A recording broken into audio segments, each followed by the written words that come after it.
नमस्कार दोस्तों। आज हम नया टॉपिक आपके समक्ष लेकर आए हैं। जो आज का टॉपिक रहेगा वो जेम एस्ट्रोलॉजी पर रहेगा। आज हम रत्न एस्ट्रोलॉजी के ऊपर बात करेंगे और आप यह समझ सकते हैं कि आज से हम जेम एस्ट्रोलॉजी की सीरीज़ को भी शुरू कर रहे हैं। और आज की इस टॉपिक में हम सबसे पहले सूर्य रत्न मानिक के ऊपर बात करेंगे, जिसको रूबी इंग्लिश में बोला जाता है, रूबी स्टोन। इसके क्या फ़ायदे होते हैं और हर लगन के जातक के बारे में डिस्कस करेंगे कि हर लगन को, किस लगन वाले जातक को इसको धारण करना चाहिए, किसको ये फेवर करेगा। और आखिरी में हम बताएंगे इसकी धारण करने का क्या प्रोसेस है, क्या विधि होती है। तो ये सब चीज़ें आज अपने इस विषय में आपके समक्ष रखेंगे, आपसे डिस्कस करेंगे। रत्न धारण करने का सुझाव हमें इसलिए दिया जाता है जब कुंडली में कोई ग्रह बलहीन हो या मैलेफिक संबंध में हो या नेगेटिव भावों में बैठा हो। अगर कोई भी ग्रह आपकी कुंडली में अच्छे घरों का स्वामी होकर अच्छे स्थानों में ना बैठा हो, बलहीन हो या पाप संबंध बना रहा हो, तो उस केस में एस्ट्रोलॉजर लोग हमें रत्न धारण करने का सुझाव देते हैं, जिसके धारण करने से उस ग्रह का बल बढ़ता है और मैलिफिक इफ़ेक्ट भी न्यूट्रल हो जाता है। और जो उस ग्रह के कारक तत्व होते हैं वो हमारे जीवन में मिलना शुरू हो जाते हैं, स्मूथली मिलना शुरू हो जाते हैं। आज जो हम चर्चा करेंगे वो सूर्य रत्न मानिक के ऊपर बात करेंगे, मानिक रत्न के ऊपर बात करेंगे। मानिक रत्न सूर्य ग्रह को रिप्रेजेंट करता है। इसमें सूर्य देव की एनर्जी और रेज बोल सकते हो या सूर्य देव की एनर्जी आप बोल सकते हो, इससे जातक को प्राप्त होती है। इसके क्या फायदे हैं?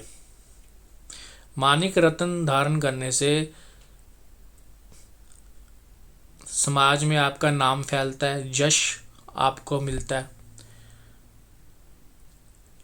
आपका फेम होता है, आपको प्रमोशन मिलती है, सक्सेस मिलती है, आपको पोजीशन मिलती है, लोग आपका आदर करते हैं, सम्मान करते हैं, लोग आपकी बात को सुनते हैं और उसको मानते भी है।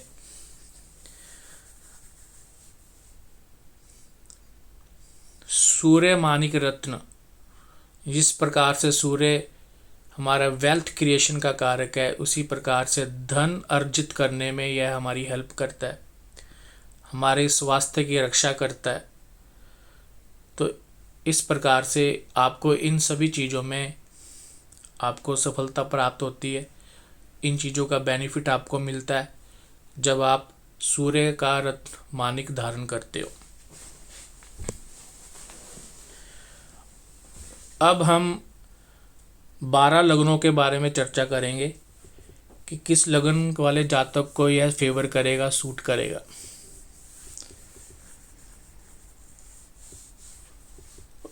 आगे बढ़ने से पहले ये मैं आपको बताना चाहूँगा कि इसको ये हमेशा याद रखिए कि अगर सूर्य देव कुंडली के अच्छे भाव के स्वामी बने हैं, केंद्र और त्रिकोण के स्वामी होंगे सूर्य देव, और उस केस में वह 6, 8, 12 भावों में बैठे हो या बलहीन हो या पापक संबंध में हो, तो उस केस में आपको इसको सजेस्ट करना चाहिए।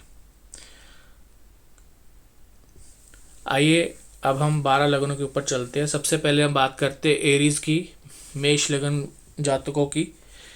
जिन जातकों का मेष लगन है, उस केस में जो सूर्य देव की जो सिंह राशि है वो पंचम भाव में आती है, तो वो त्रिकोण के स्वामी बन जाते हैं। और एरीज का जो स्वामी होता है, जो लग्नेश होते हैं, मंगल ग्रह होता है। तो मंगल ग्रह सूर्य के मित्र है, तो इसका मतलब ये हुआ कि जो लग्नेश है वो सूर्य के मित्र भी है और सूर्य अच्छा भाव मतलब त्रिकोण के भी स्वामी है।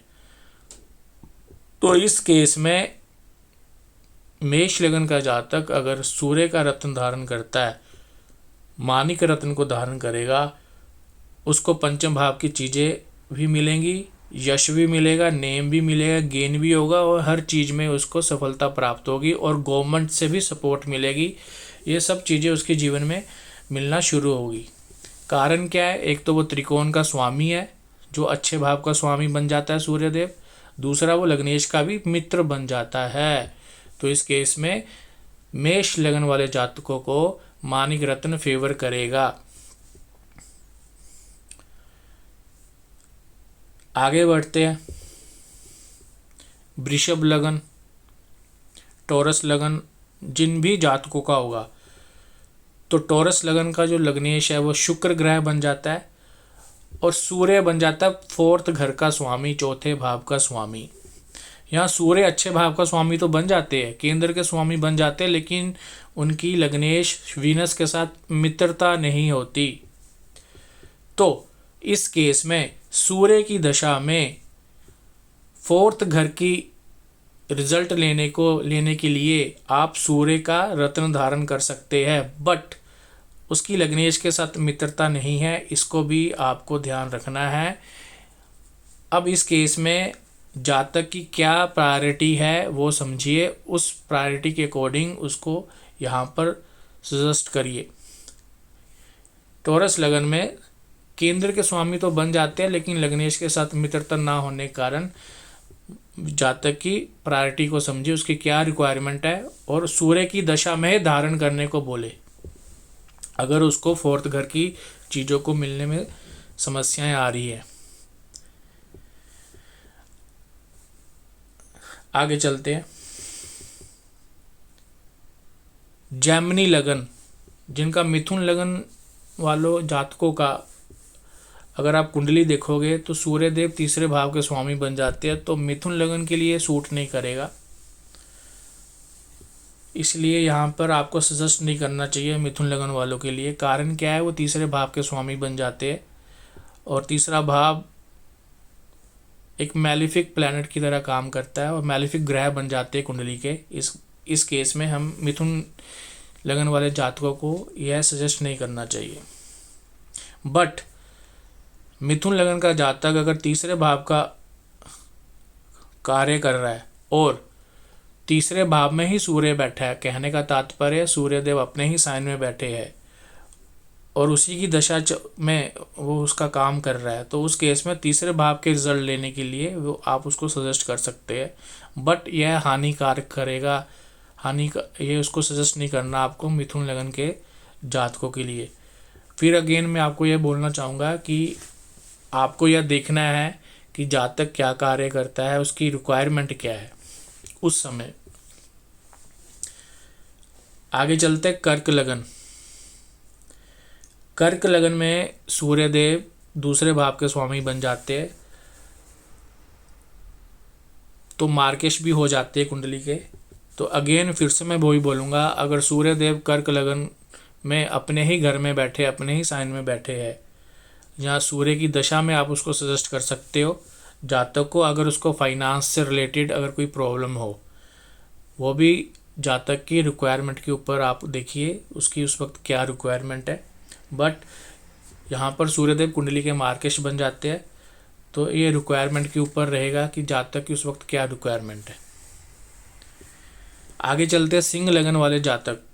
बिल्कुल सही है, सिंह लगन वाले जातक सूर्यदेव खुद लग्नेश हो जाते हैं और सिंह लगन वाले जातक होल टाइम इस रत्न को धारण कर सकते हैं, उनको दशा का कोई परमिशन लेने की ज़रूरत नहीं है। तो सूर्य सिंह लगन वाले जातकों को ये हमेशा फेवर करेगा, उनकी हेल्थ को भी अच्छा रखेगा, नेम भी देगा, फेम भी देगा।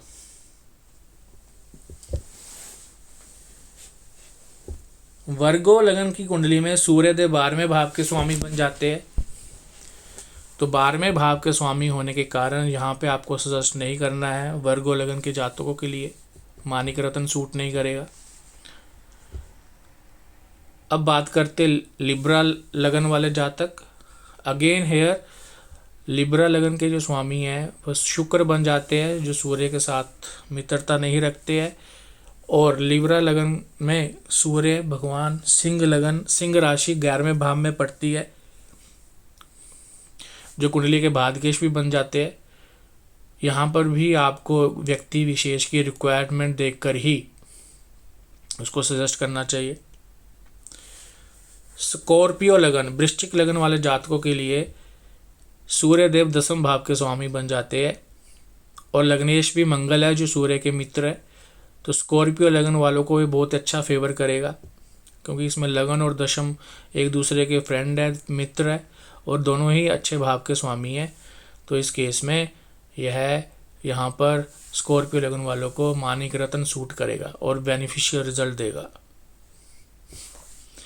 सैजिटेरियस लगन वालों के लिए ये 5वें भाव के स्वामी बन जाते हैं, जो उनके भाग्य के लिए, धर्म के लिए, करियर के लिए अच्छा और अच्छी हेल्थ के लिए सूट करेगा, बेनिफिट करेगा। यहाँ पर मैं बताना चाहूँगा कि अगर सैजिटेरियस वाले इसको येलो सफ़ायर के साथ इसको धारण करें, पुखराज के साथ, तो और भी अच्छा कार्य कर सकते हैं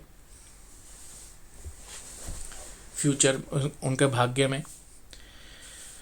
कैप्रिकॉर्न लगन वाले जातकों के लिए सूर्यदेव 8वें भाव के स्वामी बन जाते हैं और लग्नेश भी शनि बन जाते हैं। तो इस केस में तो इनको सजेस्ट नहीं करना चाहिए। कैप्रिकॉर्न वालों के लिए मानिक रत्न सूट नहीं करेगा। आई होप यहाँ पर आपको सिंपली इजीली समझ में आ गया होगा।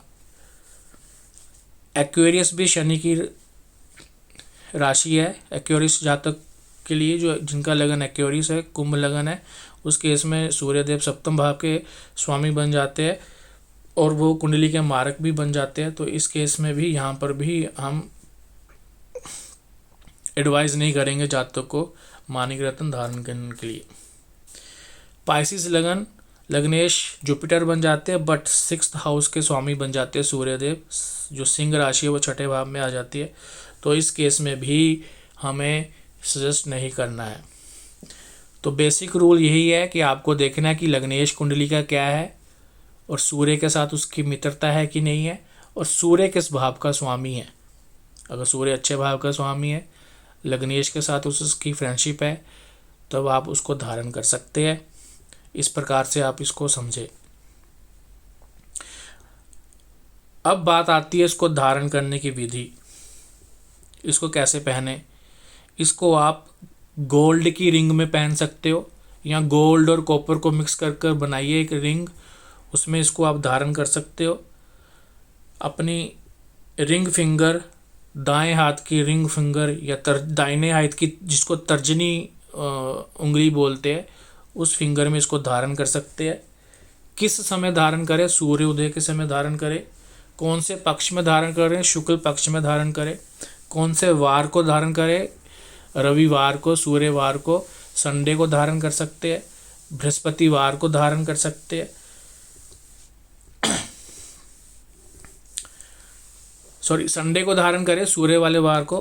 किस दिन इसको खरीदना चाहिए। इसको संडे को खरीद सकते हो, बृहस्पतिवार को खरीद सकते हो, मंडे को खरीद सकते हो इस रत्न को आप।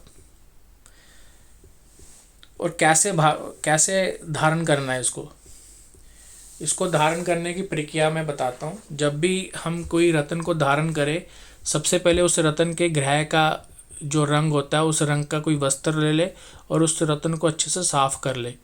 फिर उसको क्या करना है, गंगा जल से धोकर उस ग्रह के मंत्र का जप कर कर 2-3 दिन पहले उसको अपने साथ रखे सोने के समय। अपनी त्वचा से आपकी उस ग्रह के रंग के कपड़े में उसको बांध कर अपने कलाई में बांध ले, और जिससे कि आपकी स्किन टच होते रहे। और 2-3 दिन में अगर उसका कोई नेगेटिव इफेक्ट ना आए आपको, इस प्रकार से आप इसको टेस्ट कर सकते हैं, तब उसको आप आगे का प्रोसेस करें। तो इसका प्रोसेस क्या है, जैसा कि बताया है, इसको आप कब खरीदें। संडे को खरीद सकते हो सूर्य रत्न मानिक को, मंडे को भी खरीद सकते हो, बृहस्पतिवार को भी खरीद सकते हो। और अच्छी तिथि, अच्छे वार और अच्छे पक्ष और अच्छे योग में इसको आप बाय कर सकते हो। पक्ष शुक्ल पक्ष होना चाहिए, वार रविवार होना चाहिए, सूर्योदय के समय आप इसको धारण कर सकते हैं। अब धारण करने से पहले इसको आप एक कच्चे दूध और गंगा जल से इसका स्नान करवाइए। स्नान कर कर इसका मंत्र जप होता है। इसको एक्टिव करने के लिए मंत्र जप होता है, और इसकी जो जप संख्या होती है वो 7000 जप संख्या होती है। इसके मंत्र आप कोई भी चूज़ कर सकते हो छोटा। मैं आपको 2 मंत्र बता देता हूँ। सबसे पहले ओम ह्रीम घ्रीणी सूर्य आदित्य श्रीम, एक तो ये मंत्र आप जप कर सकते हो। दूसरा एक और बता देता हूँ, ओम भास्कराय विद्महे तेजाय धीमहि तन्नः सूर्य प्रचोदयात्। मैं रिपीट कर देता हूँ, ओम भास्कराय विद्महे महातेजाय धीमहि तन्नः सूर्य प्रचोदयात्। एक तो यह मंत्र से आप जप कर सकते हो। दूसरा मंत्र मैं आपको बता देता हूँ, ओम ह्रीम घ्रीणी सूर्य आदित्य श्रीम। आप इसमें से कोई भी मंत्र चूज़ करिए जो आपको अच्छा लगे, उसका आप 7000 जप करिए। जप करने के उपरांत ही इसको धारण करें। इससे जो आपका रत्न है वो तेजस्वी बन जाता है, एक्टिव हो जाता है। तो उस केस में इसको धारण करिए। इस प्रकार से आप यह माणिक रत्न को धारण कर सकते हैं। एक बात और आपको यहाँ बताना चाहूँगा, बहुत इम्पोर्टेंट बात है। इस रत्न को जब भी धारण करें, किन किन रत्नों के साथ इसको आपको धारण नहीं करना है। इसको शुक्र के रत्न के साथ धारण नहीं करना है। इसको शनि के रत्न के साथ कभी धारण ना करें। अगर आपने शनि का रत्न ऑलरेडी डाला हुआ है तो उस केस में इसको ना धारण करें। राहु के रत्न के साथ, केतु के रत्न के साथ इसको धारण नहीं करना चाहिए। आप इसको चंद्रमा के रत्न के साथ धारण कर सकते हो, मंगल के रत्न के साथ धारण कर सकते हो, बृहस्पति के रत्न के साथ धारण कर सकते हो। तो यह छोटी सी इन्फॉर्मेशन थी जो आपको बतानी थी। तो आई होप आज का विषय आपको अच्छा लगा। अगर आपको यह जो हम आपके समक्ष विषय रखते हैं, आपके मेहनत करके बनाकर आपको बताते हैं, हमारा यही होता है कि आप इसको लाइक करें, सब्सक्राइब करें और शेयर करें। और आपके लाइक, शेयर और सब्सक्राइब से हमें पता लगता है कि आपको हमारी ये विषय है, हमारा जो टॉपिक है, जो भी हम आपके साथ शेयर करते हैं, आपको अच्छा और आपको पसंद आ रहा है। तो हमें मोटिवेशन भी मिलता है और आगे और अच्छी वीडियो बनाने के लिए। तो मैं चाहूँगा कि अगर आपको थोड़ा सा भी कुछ अच्छा लगा हो, सीखने को कुछ मिला हो, तो इसको शेयर, सब्सक्राइब और लाइक अवश्य करें। धन्यवाद।